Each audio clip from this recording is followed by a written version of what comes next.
Hello friends, आप लोगों को मेरे चैनल लेट्स लर्न इंग्लिश को मैं स्वागत करता हूं। अंग्रेजी भाषा से कौन नहीं डरता है? हर कोई डरता है। हमारे चारों तरफ जो लोग हैं, हमारे माँ बाप, हमारे टीचर्स, हमारे फ्रेंड्स, हर कोई हमें कहते हैं कि अंग्रेजी भाषा में बोलना, अंग्रेजी भाषा में लिखना बिल्कुल संभव नहीं है। ये सही है क्या? बिल्कुल नहीं है। क्योंकि जैसे हम अपना माँ बोली सीखते हैं, जैसे हमारा मातृभाषा हम सीखते हैं, ऐसे में अंग्रेजी भाषा भी सीख सकते हैं, आसानी से सीख सकते हैं, प्राकृतिक रूप से सीख सकते हैं। इसमें कोई दो राय है नहीं। बिल्कुल। अब देखते हैं कि एक भाषा को, इस भाषा को सीखने के लिए हमें क्या क्या करना चाहिए। पहली बात तो यह है कि कोई भी भाषा को सीखने का सबसे बढ़िया तरीका है इस भाषा को बोला जाए, इस भाषा को व्यवहार किया जाए। जहां जहां मौका मिलता है, जब भी मौका मिलता है, इस भाषा को हमें बोलना चाहिए। ये पेरेंट्स के साथ हो सकता है, या अपने फ्रेंड्स के साथ हो सकता है, या अपने टीचर्स के साथ हो सकता है, किसी दुकान में दुकानदार के साथ हो सकता है। जब भी मौका मिलता है अंग्रेजी भाषा में हमें बोलना चाहिए। हमें ये चीज दिमाग में आ सकता है कि जब हम अंग्रेजी में बोलेंगे हमारी गलतियां हो सकती हैं, लेकिन गलतियां होने का डर रहना नहीं चाहिए बिल्कुल दिमाग में। क्योंकि जब हम माँ बोली सीखते हैं, मातृभाषा सीखते हैं अपना, तब भी हम गलतियां करते हैं। लोग हंसते हैं हमारे ऊपर, लेकिन तब हम कभी भी पीछे नहीं हटते हैं। उन गलतियों से हमें सीख लेते हैं। ऐसे हमें अंग्रेजी को भी ऐसे ही यूज करना चाहिए। जहां जहां गलतियां होता है, दूसरों के फीडबैक, दूसरों की मतामत को लेके हमें उसमें करेक्शन करके उसको आगे सीखना चाहिए। पहली बात तो यह है। दूसरी बात क्या है?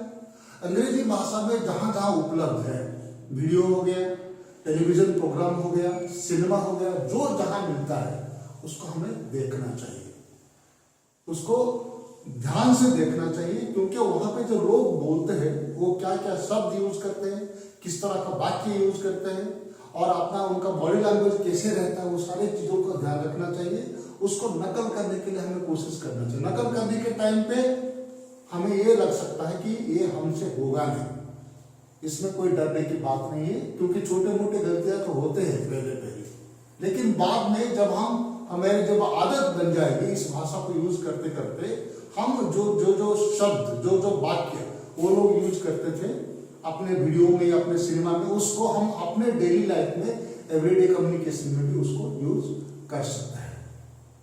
अब तीसरी बात को हमें देखना है, वो क्या है?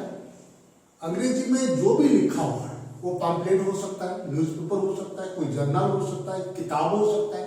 जो भी लिखा हुआ है, जब भी हमारे सामने आता है उसको उठा के हमें पढ़ना चाहिए।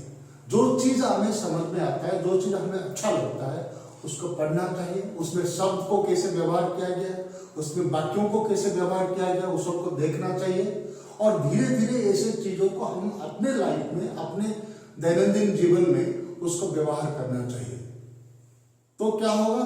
को अंग्रेजी के जो ग्रामर बेस्ड जो लर्निंग हमारा, उसको छोड़ के हम क्या करेंगे? यूसेज बेस्ड लर्निंग, मतलब भाषा को व्यवहार करते करते हम उसको सीखेंगे। ग्रामर का नियम, व्याकरण का नियम को याद करके हमें उसको सीखने की जरूरत नहीं है। अब चौथी चीज क्या है कि अंग्रेजी भाषा को हमें बोलना चाहिए। किसके सामने बोलेंगे? अपनों के सामने। अपने मतलब जिनको हम विश्वास रखते हैं, जिनके ऊपर विश्वास रखते हैं, जो बहुत अपने हैं, उनके सामने बोल के उनसे हमें मतामत लेना चाहिए, उनका फीडबैक लेना चाहिए।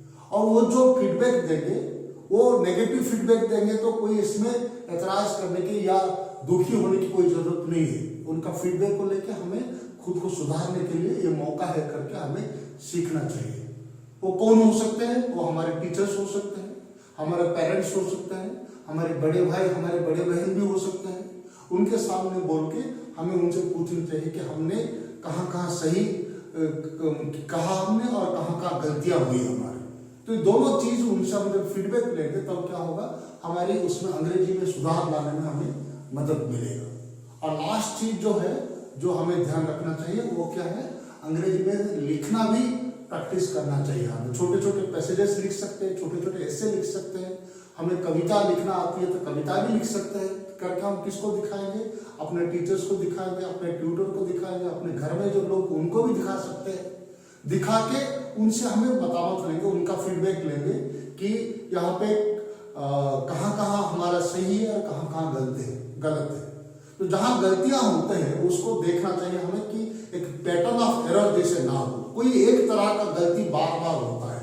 मान लीजिए कि टेंस यूज करने में गलती हो रहा है या आर्टिकल यूज करने में गलती हो रहा है, तो जहां जहां पे टेंस या आर्टिकल यूज किया गया जब हम पढ़ते हैं किसी भी टेक्स्ट को, तो उस चीज को ध्यान से देखना चाहिए हमें, और कहाँ कैसे यूज होता है उसको देखना चाहिए। सो दैट क्या होगा, आगे से ऐसे गलतियां हम दोबारा नहीं करेंगे। आगे जो हमारे वीडियोज होंगे, ये जो 5 पॉइंट हमने अभी चर्चा किया, ये सारे पॉइंट्स के ऊपर विस्तार रूप से हम चर्चा करेंगे। धन्यवाद।